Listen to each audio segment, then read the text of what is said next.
Ambassador, tell us what's happening right now in Sudan as events are unfolding in real time. Well, right now, I fear that what's happening in El Fasher, which is a city in the western part of Sudan in Darfur, may go down in history as one of the worst atrocities of the last 25 years. The RSF, which is the paramilitary force, one of two main belligerents in Sudan's war, has surrounded the city completely.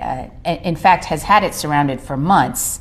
Food has not been able to get in. People were facing famine conditions. The city finally fell to the RSF just a few days ago. And what we're seeing now from satellite images, from the few voices on the ground that are able to get out, is that the RSF is going house to house, massacring civilians. They killed hundreds of people at a maternity ward. There is satellite evidence of mass graves. And how did we get here? Tell us about the origins of this conflict. Well, it actually, it's hard to know where to begin with Sudan, but let's take it from a hopeful moment, which was a mass popular uprising in late 2018, early 2019, where Sudanese people came out on the streets peacefully protesting, calling for a change of government. They'd been living under a dictatorship for decades. They wanted democracy. The uprising was successful to some degree in that the government changed, but the military swooped in to take control.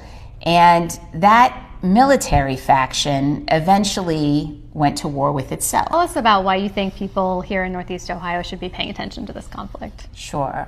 Well, I think when you wrap your mind around what's happening, for example, in El Fasher right now, the sort of basic human decency that is abundantly evident here in Cleveland and really anywhere suggests that we should care.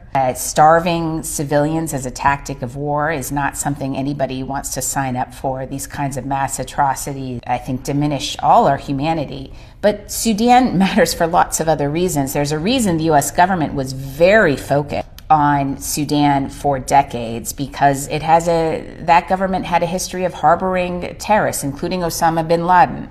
And finally, if you wear gold jewelry, if you consume any number of products that gum Arabic is somewhere in the ingredients list, you're consuming products from Sudan that probably got out of Sudan smuggled by these armed actors.